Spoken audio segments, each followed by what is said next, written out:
Opinion says that the Constitution requires a process other than the criminal justice system to formally accuse a sitting president of wrongdoing. Maybe it's 38 of them out of 238 have said that they want it to be outspoken on impeachment, and many of them are reflecting their views as well as those of their constituents. Robert Mueller appearing to hand the Trump investigation and the possibility of impeachment over to Congress. But House Speaker Nancy Pelosi saying not so fast. And we're back now with the panel. Well, Karl, Speaker Pelosi got her numbers slightly wrong. We're going to put them up on the screen. It's actually 50 House Democrats out of 235, still 20%, who've called for starting a formal impeachment inquiry. But that's still a very distinct minority. Is Pelosi right in trying to hold this off? And how long do you think she can hold off the push for impeachment among her Democratic caucus? Well, I don't know how long she can hold it off, but I think she's right to be concerned about this. The interesting thing to me is that since the Mueller report came out, two things have happened. The president's approval ratings have stabilized, and the percentage of people who oppose impeachment has risen. Harvard-Harris poll, 65% oppose the House Democrats beginning impeachment proceedings. Nancy Pelosi's smart and tough, and she knows that, first of all, this talk of impeachment is obscuring everything the Democrats are trying to do in the House. Nobody knows what these bills are that they're passing. She also understands that given the fact that she is in the speakership because 31 Democrats flipped Republican seats in districts that Donald Trump won, those people are at risk. She loses two out of every three of those Democrats who today hold Republican seats. She's no longer speaker. She loses less than that. It gets more difficult to govern the House given the fact that she's got this hard left faction that's giving her such problems. And she also understands with regard to 2020, the election is all about this group of independent swing voters who today are strongly opposed to impeachment.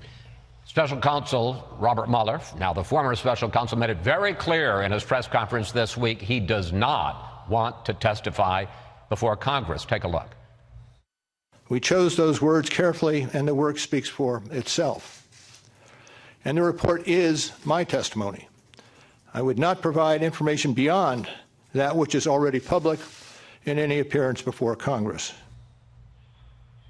But Congresswoman Edwards, you have a column in the Washington Post this weekend where you say that the House Judiciary Committee needs to get Robert Mueller to testify one way or the other. Why? I think they do. And one, because I think it's important for him to put his report into some context to the American people. I mean, let's face it, most people haven't read 448 pages. I know all of us have, but most people haven't, and they need to be able to tell a story to the American public. The other thing is that I think that Attorney General Barr's interviews over the last couple of days have actually raised more questions because the Attorney General challenged the legal analysis of Bob Mueller. And so I think now it becomes imperative for him to testify about his legal analysis, given that it's been challenged and overruled, frankly, by the Attorney General. Just real quickly, because before we turn to another subject, you also want a made-for-TV spectacle, don't you?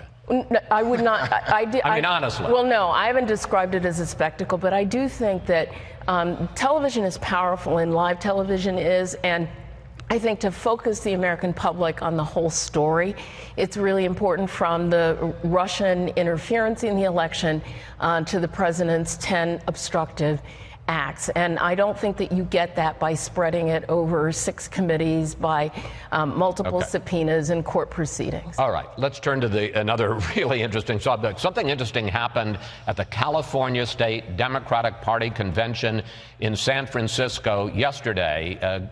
Former Governor John Hickenlooper of Colorado, one of the 24 Democrats running for president, was addressing the convention when he said this. If we want to beat Donald Trump and achieve big progressive goals, socialism is not the answer. I was reelected. Congressman Chaffetz, it went on from there. Here's John Hickenlooper, a centrist governor of Colorado when he was there, who governed and quite successfully with Republicans who controlled the state legislature, at least for the first part of his term, gets booed when he says socialism isn't the answer. Well, this is the problem the Democrats have, is they have been moving towards socialism. You have Bernie Sanders right near the top of the poll, who is not a registered Democrat, who is more of in that socialist camp. And believe me, Republicans are going to go out and remind people what socialism is and what the policy and platform is of the Democrats. Hickenlooper, I think, made a calculated move in that audience, but that's a radical group of socialists, in part, that was there in California. Well, I know you must be wanting to respond to that, but I mean, the fact is we keep hearing, oh, look, Democrats, what they care about, I'm talking about voters now, what they care about most is beating Donald Trump, care about that more than ideological purity. And then you get to a convention, and here's John Hickenlooper, and he says socialism isn't the answer. And he gets booed. Well, first of all, where was he? He's at the California State Democratic Convention, so it's a very liberal group in San Francisco. So it's a very liberal group of people. I would say more than liberal, I'd say far left. But the big point to me is that Republicans want to paint Democrats as socialists. And what Hickenlooper went on to say is we can't let Republicans paint us into a corner. It would put us at a disadvantage in states like Wisconsin and Michigan, working people who would say, hey, what's this socialism about? But the reality is, and this is what Hickenlooper also said, Chris, that we need to achieve, Democrats need to achieve progressive goals, because the American people, not only do they like the idea of dealing with income inequality, specifically high levels of student debt, problems with the healthcare system, and of course we have things like Medicare and Social Security. That's not socialism. Those are means of moderating the excesses of capitalism. And Democrats in this era of income inequality want to deal with those issues. So Hickenlooper's right. It's just that when you start using the term socialism, I think you are caving to the caricature that Republicans are painting of Democrats in this moment. I was going to say, though, I mean, Brother Williams may be right on every point he made, but, you know, that's a clip, and it's going to play out. And don't Democrats make it easier for the Republicans to make the case when they boo Hickenlooper saying socialism isn't the answer? Oh, yes, they do. yes, they do. And they also make it easier for Republicans when they put people like AOC forward, and Representative Omar, and Representative Tlaib, and Senator Warren, and when they embrace all of these nutty ideas. And there's a wealth of ammunition that they're providing. The key decision for the Democrats is going to be one that Juan alluded to.